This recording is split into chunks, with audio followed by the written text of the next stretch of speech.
Yo tenía una preocupación sobre este tema que voy a predicar en esta noche. El tema se llama ¿por qué ya no estás orando? Entre signos de interrogación.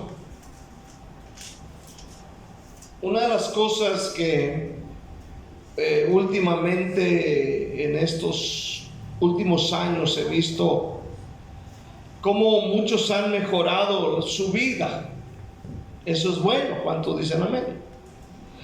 Saben más de la Biblia, hay un crecimiento en cuanto a la lectura, libros. Incluso los hijos de los hermanos que van a la escuela han mejorado como estudiantes. Aleluya. La economía de algunos ha ido mejorando poco a poco, pero hay un problema. Hay un problema. La iglesia se ha estado olvidando de Dios. Es decir, se está olvidando de la oración. Y muchos ya no lo están haciendo. La pregunta es ¿por qué? Y esa es la pregunta. Si platicamos con los pastores, ese es el mismo cuento, la misma historia. ¿Por qué la iglesia ya no está orando como lo hacía antes? En un principio. ¿A qué se debe? ¿Qué está pasando? ¿Qué está sucediendo? Dice uno. Aleluya. ¿Qué está sucediendo en la congregación? ¿Será que estamos cayendo en el espíritu, la actitud de la iglesia de la Odisea? La iglesia tibia que decía, de ninguna cosa tengo necesidad. ¿Qué sucede? ¿Por qué mucha gente evita hablar con Dios? ¿Por qué nosotros tomamos horas en hablar por redes sociales con personas? Y tomamos mucho tiempo para opinar, para oír, para decir nuestra parte o simplemente platicar. Pero ¿por qué no hablamos ya con nuestro Salvador? ¿Qué está pasando? Vamos a mirar qué dice Mateo 26, 40 y 41. Vino luego a sus discípulos y los halló durmiendo y dijo a Pedro: ¿así que no habéis podido velar conmigo una hora? Velad y orad para que no entréis en tentación. El espíritu, la verdad, está dispuesto, pero la carne es débil. Vamos a orar juntos. Levante su voz. Padre que estás en el cielo, te doy gracias en esta tarde, Señor Dios de los cielos. Te suplicamos, Padre, que en este momento, Señor, derrames bendición. Ayúdanos a creer, Señor, en la oración.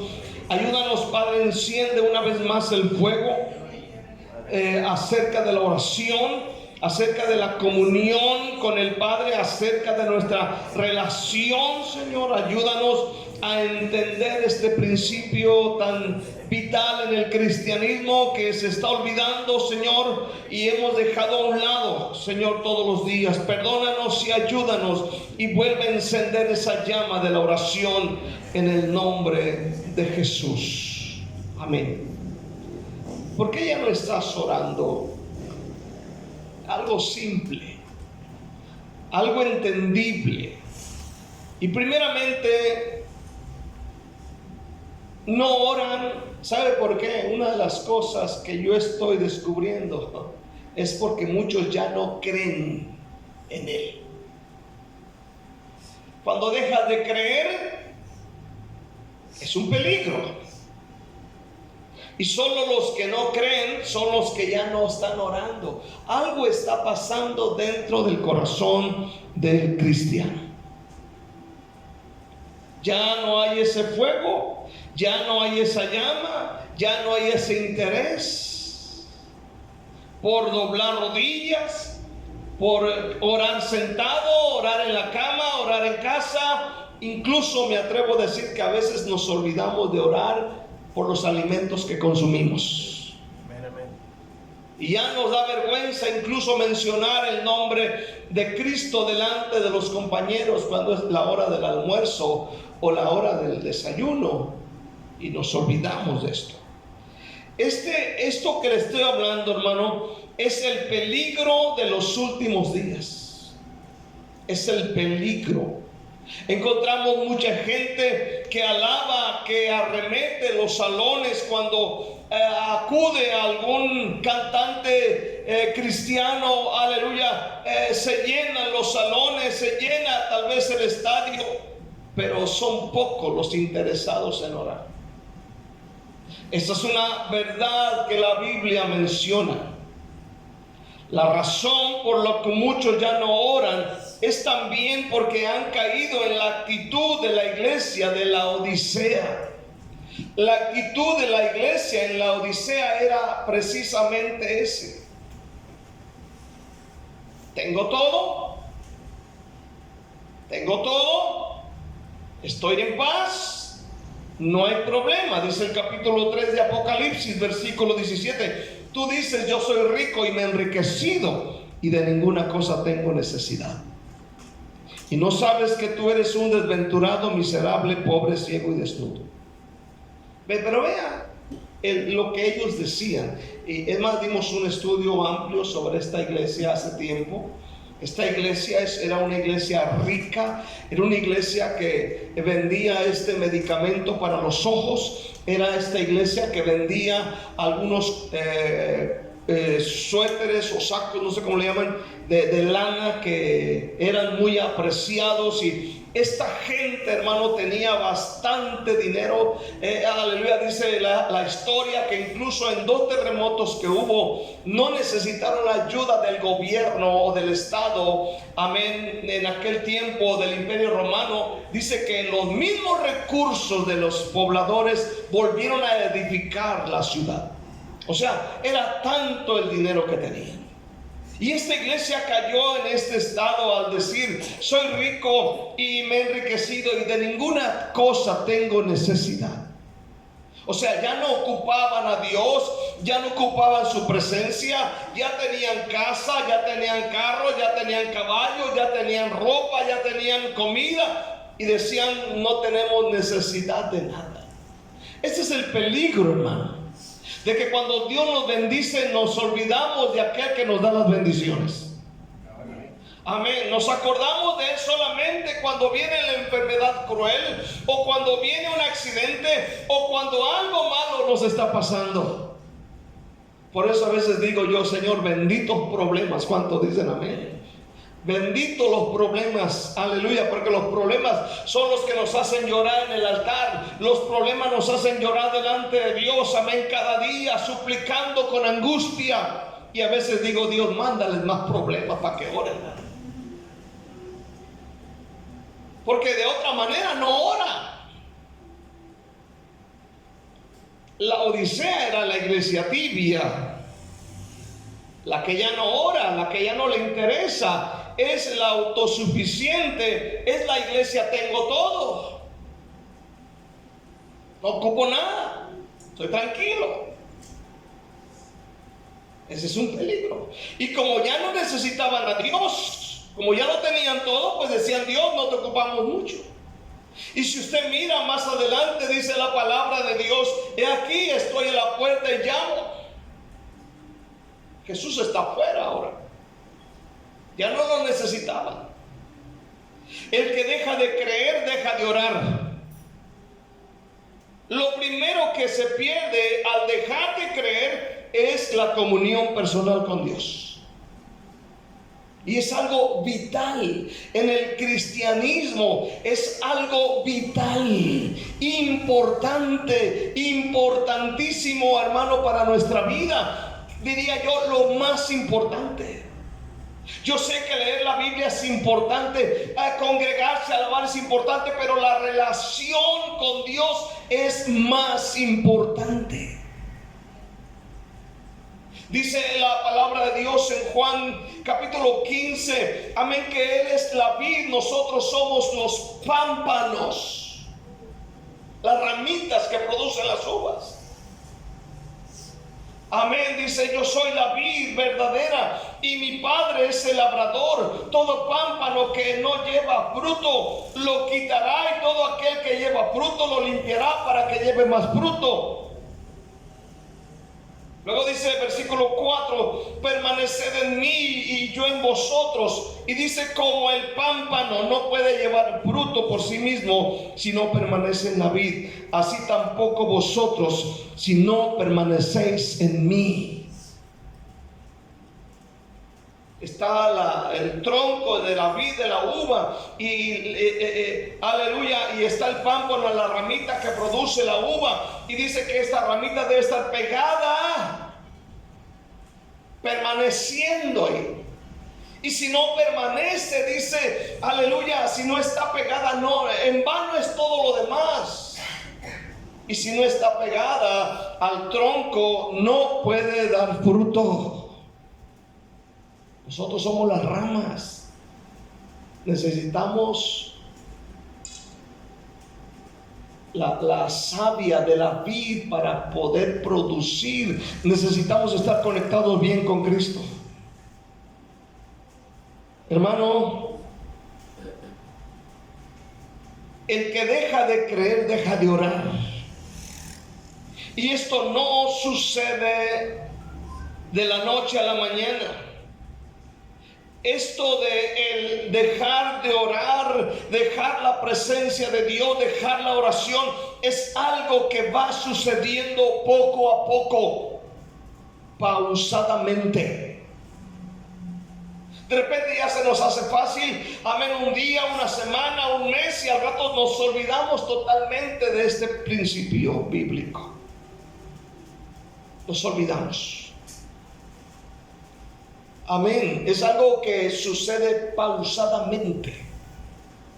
Sucede como con Lot cuando va hacia Sodoma. Amén. Sucede pausadamente, pausadamente empiezas a dejar de orar. Y hermano, el que no cree, no ora. Y eso es un peligro. Porque el que no cree, dice Juan 3:18, ya es condenado. Hay un peligro al dejar de orar. ¿Cuántos dicen un fuerte amén este día? Es un peligro para el cristiano dejar de orar. Es como estarle diciendo, Dios, yo no te necesito ya. Yo soy autosuficiente. Yo me puedo yo solo. Creo que no te necesito. Deja que me pase un accidente, entonces clamo a ti. Deja que me llegue una enfermedad terminal, entonces te busco. Mientras, tranquilo. Necesitamos la comunión con Dios. Quiero ver segundamente, cuando dejas de orar, comienzas a pecar. Cuando dejas de orar, comienzas a pecar. El texto que leímos, Jesús está a punto de ir a la cruz. ¿Cuántos pueden decir amén este día? Él está a punto de ir a la cruz y Él necesita de gente orando. Y dice la palabra de Dios que el Señor está orando, se fue a orar y decía, Padre, si es posible, pase de mí esta copa, pero no sea como yo, sino que sea tu voluntad. Y regresa para atrás, y dice la Biblia que cuando viene para atrás, amén, los halló durmiendo. Y le dijo a Pedro, no han podido permanecer despiertos conmigo una hora. Luego en el versículo 41 dice, velad y orad para que no entréis en tentación. Quiero que pongan mucha atención al versículo 41. Velad y orad para que no entréis en tentación. El espíritu, la verdad, está dispuesto, pero la carne es débil. Quiero que entienda, usted y yo tenemos una naturaleza carnal. ¿Cuántos dicen amén? Y tenemos, hermano, una carne que le agrada a la carne. Y si nos dan chancecita tantito, nuestro ojo se convierte en un ojo alegre. La carne está esperando algo, solamente poquito, para hacer cosas. ¿Cuántos dicen amén? Y aunque, como he dicho muchas veces, aunque tengamos la cara de carro chocado, hermano, la carne sigue siendo carne. La carne está esperando un descuido. con poquito tiene. Por eso dice que la carne es débil. Amén. ¿Qué siente usted cuando le dicen qué bonito hueles? Qué bien te ves. Jesús dice, ven y oren para que no cedan ante la tentación. La pregunta, ¿qué tentaciones? Los de la carne. Si usted abandona la oración, la comunión con el Padre, usted será presa fácil de los deseos de su carne, de los deseos de su propia concupiscencia. Aquí no entra el diablo. Su propia concupiscencia, sus propios deseos carnales que están allí. ¿Cuántos dicen amén? Entonces la oración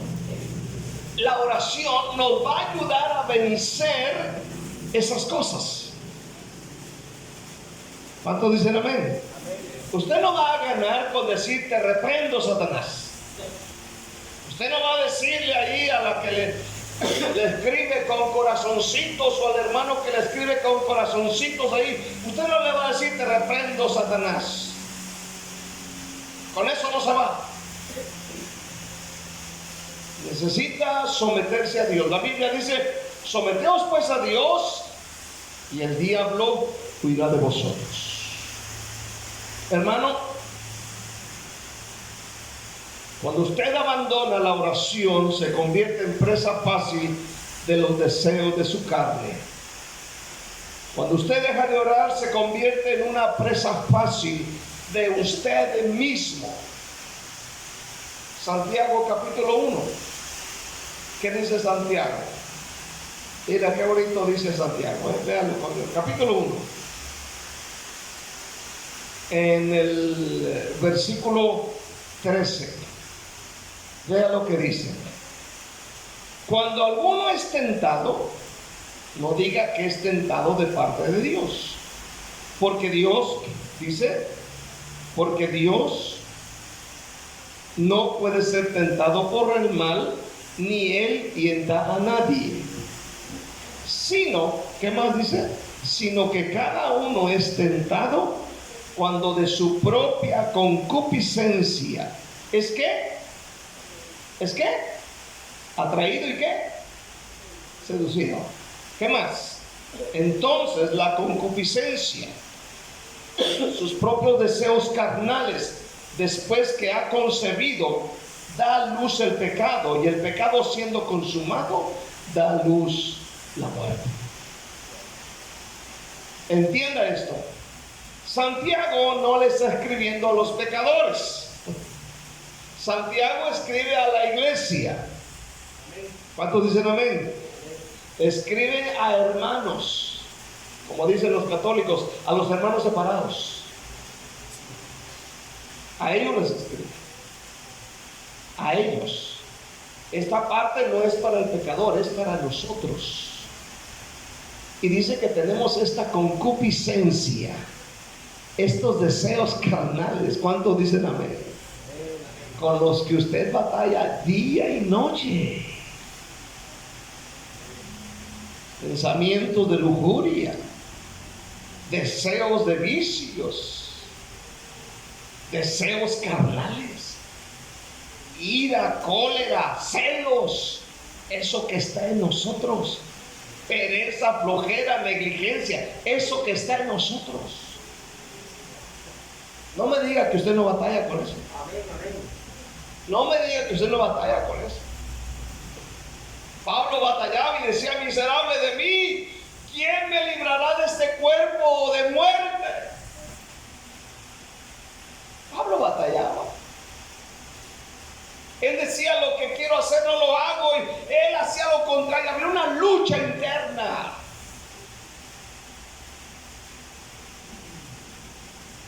Dios no puede ser tentado, ni tampoco tienta a nadie. Dios no envía tentaciones sexuales. Dios no envía tentaciones de robar, ni de rebelión, ni de chisme. La Biblia dice que cuando somos tentados, son nuestros propios deseos los que nos arrastran y nos dominan. Y los malos deseos nos llevan a pecar, y cuando vivimos solo para hacer lo malo, lo único que nos espera es la muerte eterna. O sea, el pecado te conduce a la muerte. Y todo se deriva, hermano, desde el momento en que dejamos de orar. Cuando dejamos de orar es cuando comenzamos a pecar y a tener pensamientos más horribles.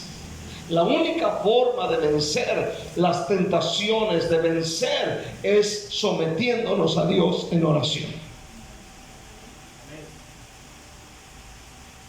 ¿Lo pueden entender esta noche? Amén. Todo esto sucede cuando el cristiano deja de orar. Es peligroso dejar de orar. Está comprobado que el cristiano que deja de orar se le hace fácil pecar. Si usted se mantiene en oración constante, hermano, usted se va a mantener limpio, se va a mantener íntegro, se va a mantener santo, agradable a Dios. Y creo que todos queremos llegar al cielo. ¿Cuántos dicen amén este día? Todos queremos llegar al cielo. Y necesitamos, para llegar al cielo, estar conectados con Cristo. No es suficiente decir, bueno, ya acepté a Cristo hace 20 años y creo que ya la tengo hecha. Es necesaria estar en la oración. Hermano, cuando alguien deja de pecar, se vuelve orgulloso, autosuficiente, que no necesita nada de nadie ni de Dios. Por eso los vemos, por eso no los vemos orando, mucho menos humillarse delante de Dios.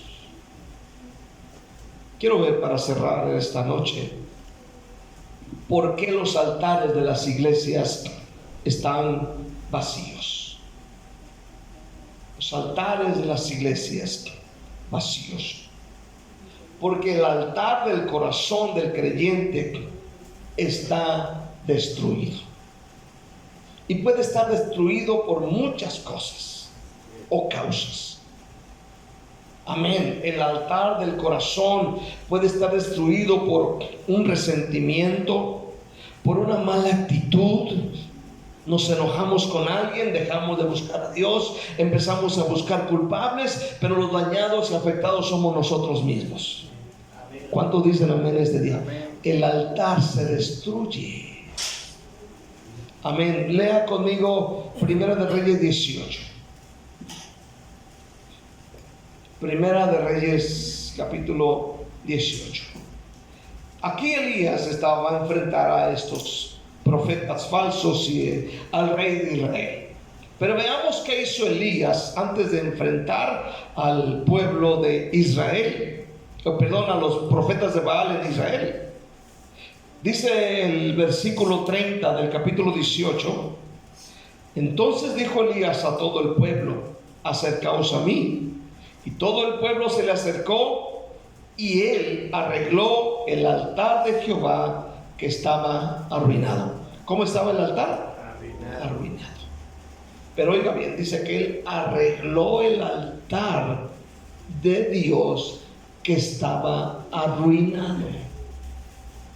Aquí hay un mensajote tremendo si nos ponemos a hablar del altar. Hay un mensaje muy poderoso. Pero el altar consistía en las 12 piedras según el número de las tribus de Israel. ¿Verdad? El altar destruido. El altar arruinado. ¿Qué significaba esto? Que el pueblo de Dios, la gente de Dios, se había olvidado. Por X motivo. Y se arruinó. ¿Qué significaba? Está el altar destruido, significaba que su corazón de ellos estaba mal.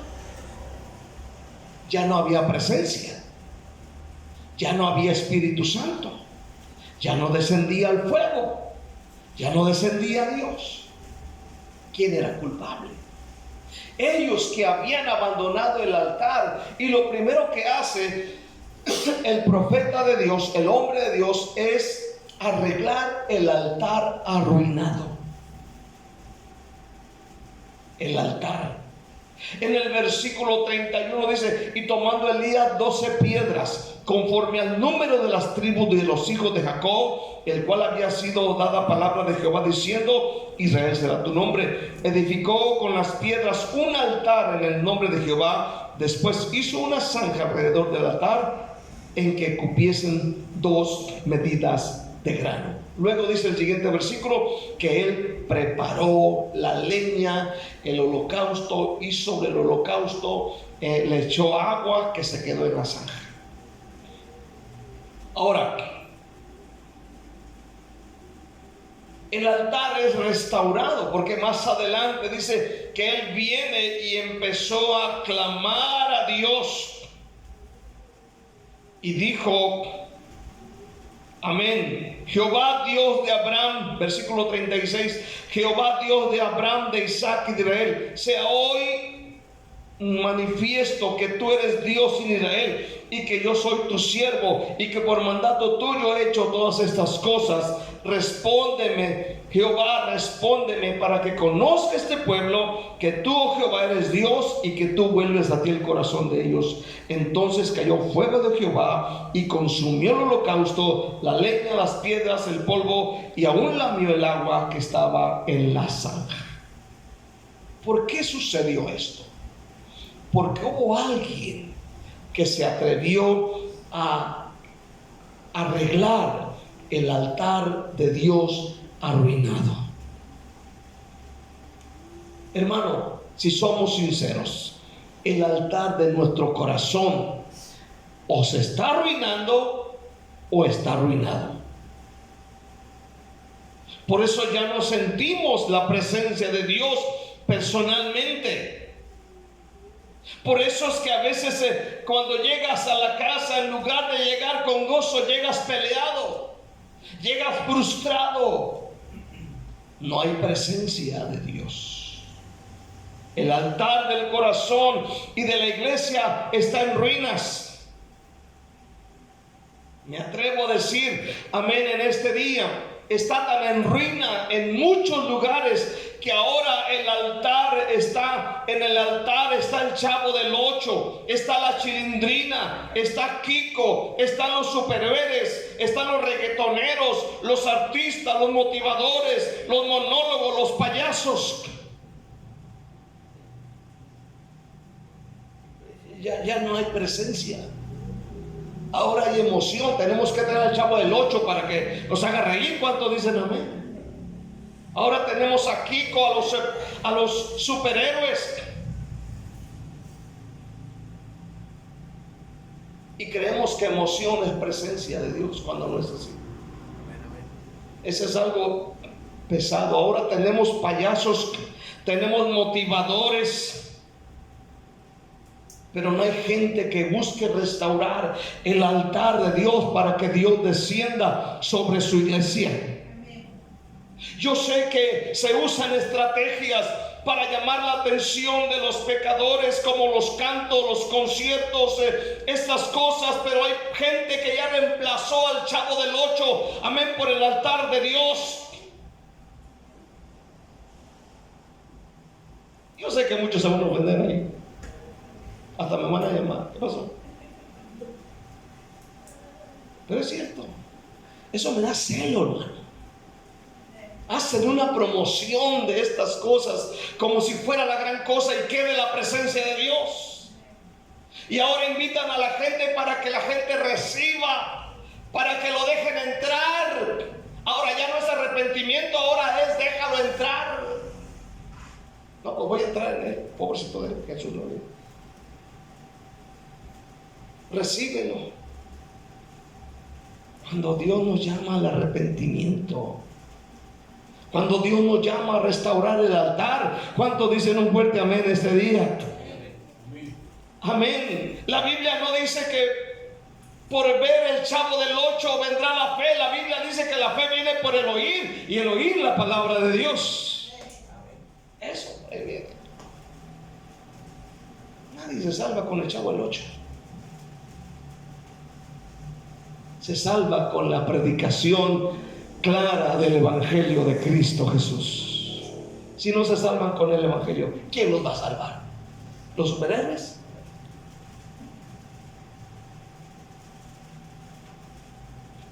La oración eficaz del justo puede hacer mucho más que cualquier otro. Para que sucedan milagros, conversiones reales, necesitamos arreglar el altar en ruinas. Necesitamos gente que esté de rodillas ante Dios. Gente que ame a Dios. Pero muchos la han abandonado ya. El altar de las iglesias están vacíos y no es otra cosa que el reflejo de que el altar del corazón del creyente está destruido. Es necesario reparar el altar como lo hizo Elías y que Dios descienda para nosotros. Como descendía antes, nos juntábamos 5 o 6 en la oración, aleluya, y empezábamos, amén, y a sentir la presencia de Dios, y la gente empezaba a llorar, empezaba a, aleluya, a decir: Señor, perdóname, he pecado ante ti. Pero hemos dejado la oración, algo fundamental en la iglesia. Quiero cerrar. Dime, hermano, ¿por qué ya no estás orando? No hay oración en casa, no hay oración en la iglesia, no hay oración antes del servicio. ¿Por qué? Dame una razón. ¿Qué hay? ¿Hay pecado? ¿Hay orgullo? ¿O te sientes autosuficiente? ¿Hay tibieza en tu corazón? Dime esta noche qué pasa. Y es de verdad una pena que suceda esto. Que ya no tenemos, y eso me da mucha tristeza, que ya no tengamos la presencia de Dios. Moisés dijo en aquella ocasión: Moisés, Señor, si tú no vas conmigo, yo no voy. ¿Cuántos dicen amén? Él tenía un grupón de gente, líderes, aleluya, tenía todo lo habido y por haber, pero él dijo: si tu presencia no va, yo no voy. Qué importante es la presencia de Dios. Elías consideró que era importante la presencia de Dios. La iglesia consideró que era importante la presencia de Dios. Por eso permanecen en el aposento alto. Por eso los persiguen y lo primero que hacen es orar. Y oran y oran y oran. Y Dios responde. Y milagros suceden. Sanidades, restauración, liberaciones, conversiones milagrosas. Dios empieza a hacer su obra a través de la oración de aquellos siervos sencillos y humildes que habían, pero que decían: Señor, te necesitamos. De verdad, yo estoy triste en mi corazón, porque cuando la iglesia deja de orar, significa que comenzó a pecar. A pecar, no estoy hablando de que está cometiendo adulterio, fornicación, amén, pero empiezan a entrar cosas, malas actitudes, mentiras, cositas pequeñas empiezan a apoderarse del corazón de la gente. Y uno empieza a dejar a Dios. Y uno empieza a ver moros con trancheta, como decimos en México. Vemos al hermano como enemigo, vemos a la hermana como enemiga. Ya no la vemos como una aliada de Dios o un aliado de Dios, sino como enemigos. ¿Te fijaste cómo se me quedó viendo? Hermano, necesitamos la presencia de Dios. Que Dios nos ayude, porque sí necesitamos a Dios. ¿Cuántos dicen amén?